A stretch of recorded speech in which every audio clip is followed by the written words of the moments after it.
A very good morning to each one of you. First of all, let me thank Dr. Jay Kishan and the organizers for having given me this invitation. I've always enjoyed coming to Trivandrum, and the hospitality is just so overwhelming.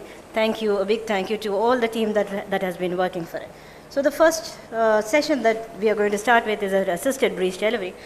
And I chose one aspect of assisted breech delivery to go through in the next 20 minutes, and you can have any kind of discussion a little later down the line.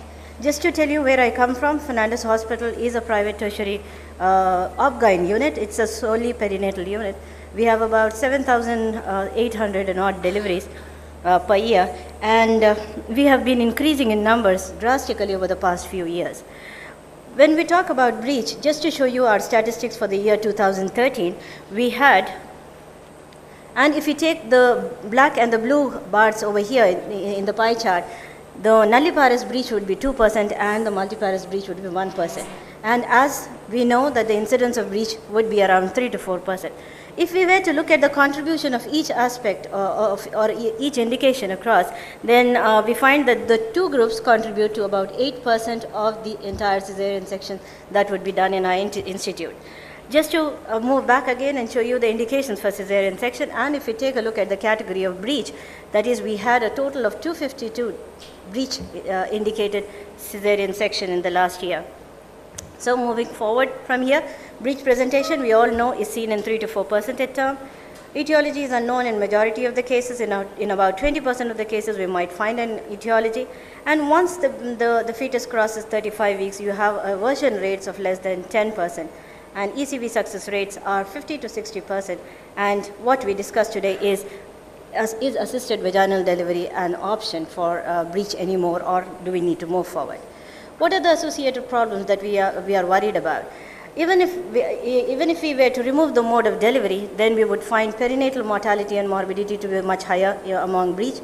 Okay, you have a preterm delivery, prolapse cause, placenta previa, and definitely fetal, neonatal, and infant anomalies are found to be higher in the breech population when compared to the single encephalic population. Uterine anomalies and tumors also form a part of the associated problems. Why are we so worried when we talk about assisted breech delivery? Okay, we all know that they are having a higher risk, but irrespective of the mode, breech babies are always found to have a higher perinatal mortality and morbidity.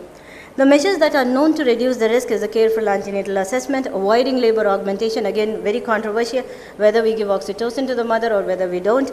And I believe that as long as we have the ability to monitor continuously and have an experienced obstetrician to guide us, and this would be very comfortable. So the debate today would be, should we do a cesarean section or a vaginal delivery when a mother, a young low-risk mother walks in with a breech presentation at term? And we all know that the expertise to do a breech delivery has almost disappeared. There are two types of people in this audience today. Those who are from before, who have had their training before 2000, then we would all be very well versed in doing a breech delivery. But if you take a group of people who have finished their post-graduation after maybe 2002 or 2003, they have hardly seen breech deliveries, and so is the case in our hospital these days. So where did it all start? It started with a review of about 30 reports and 3,000 breech deliveries by Albert Plent and Raymond Stone, and they published it in OB-GYN survey in 1953. It was here that for the first time it was told that you need to go slow. No intervention is the best way of delivery till up to a point, and the concept of waiting for breech delivery came over here. But in 1959, it was Ralph and Wright who said that the mortality and morbidity associated in breech can go down drastically through the routine use of a cesarean section. And in this article, they gave the corrected perinatal mortality, that is removing the anomalies. They labeled it as 4.7 for vaginal against 1.6 for the cesarean section, almost a 3 times increase. The fetal injury rate also for vaginal was 14 per thousand compared to even 1.3 per thousand for a low forceps delivery. So this is what. But as time went on, we came across 3 important changes in obstetrics. The medico-legal concerns which were threatening to the doctors, the perfect baby concept which parents came in to us for an opinion, and yes, the rising cesarean section rates. So in 1992, we found Mary Cheng and Mary Hanna coming together for a critical review of literature. And here, take a look at the numbers that they have given. The perinatal mortality, vaginal versus cesarean, was 75 versus 2, and the odds ratio of 3.8. Perinatal morbidity was 157 versus 11, and an odds ratio of 3.96. The morbidity that they took, when we talk about morbidity, we would talk about in ICU admissions or respiratory distress, but take a look at the morbidity that they had chosen, very threatening or serious adverse effects that they had taken together to call it morbidity. And it was in 2000 that they published the planned cesarean section versus planned vaginal birth as a randomized multicentral trial in Lancet in October 2000, and this changed the course of events for the entire world. The results of the term breach trial was, they said that if, all aspects of perinatal mortality, neonatal mortality, and serious morbidity were less for the planned cesarean section group, and they advocated that cesarean section should be the ideal route of delivery for twins. If you take a closer look, just to give you an idea, there were 3 deaths on the planned cesarean section group and 13 deaths on the other side. But this article has received so much of criticism that people went back and then said that these cases did not fit into the category that or breach was not responsible for the adverse outcome. They also went on to dissect the morbidity that they had labeled. They had labeled 16 babies in the planned cesarean section versus 39 babies, and had a criticism of the morbidity that was accounted to. And the fetal trauma, very interesting, there were 8 in the vaginal delivery and 7 in the planned cesarean section, which tells you that if we do not know how to do a good breech delivery, we can have an equal amount of trauma during a cesarean section. And that is the most important thing that we need to remember in mind. So what did the term breech trial do? Almost 2 to 3 months later, you found that the rates were zooming up. Everywhere around the world, all guidelines, the ACOG, RCOG, name it, and all guidelines said that the cesarean section should be the preferred mode. It did change the clinical practice world over. And you had a series of articles coming in the past decade on whether the randomized control trial was good or not, what were the drawbacks of the trial, should we really be taking it so seriously. And in 2004, the authors of the paper of the term breech trial came back again and said that the long-term morbidity in both the groups was similar.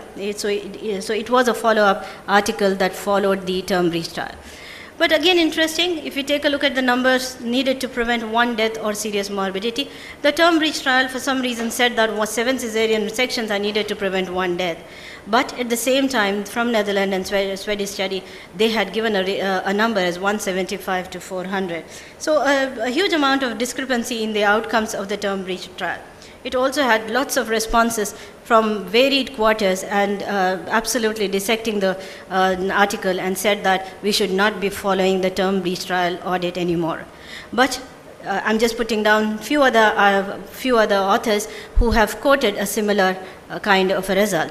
The Netherlands in breech, they found that the mortality rates decreased when the cesarean section rate became higher in their units. So this was definitely asking for an introspection on all of us. Do we really go back to vaginal breech delivery? The Premoda trial was something which we were waiting for. They had about 8,000 deliveries, and they said that there was no risk in vaginal breech delivery, and that we can safely go ahead if we are capable of. So the next question comes is, how skillful are we?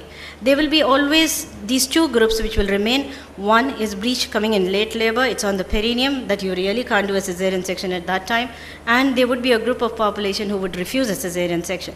So you will have to learn the skills of assisted breech delivery for sure. What are the injuries? The injuries, the more complex the delivery, the more is the complication rate. Take a look at breech extraction having 20% versus an assisted breech delivery of 6%. Skill of the operator also comes into question. If there is a delay, you may have a birth asphyxia. If there is a haste, again, the complication rate may go up. So the complications that we are really worried about is birth asphyxia and birth injury. Birth asphyxia can be due to a cord prolapse, or maybe to inadequate monitoring of the fetus, and very important for us to remember that if we are allowing a vaginal breech delivery, these babies need a continuous CTG as a mandatory tool to monitor the fetal growth. Birth injuries, the incidence is believed to be 6.7%, and all kinds of injuries are possible in a breech delivery. We also have to remember that when we talk about mortality and morbidity, it has been found that the pre-labor cesarean section for breech is the most safest, or has the least adverse outcome when compared to early in labor, late in labor, and the second stage. And as we go across, the incidence of adverse outcome increases. It has also been found that labor augmentation, duration of the second stage, and birth weight also have an effect on the adverse outcome. So if we can plan it out or have a good selection criteria for assisted vaginal delivery, I'm sure we would be able to decrease the incidence of morbidity. The effect of parity also, that is, when we are starting to incorporate this tool back into our armamentarium, we need to think about, or maybe start with multiparous women. The morbidity and mortality is much lesser in multiparous women when compared to the primary. So we come to the question, do we advocate a vaginal breech delivery at all?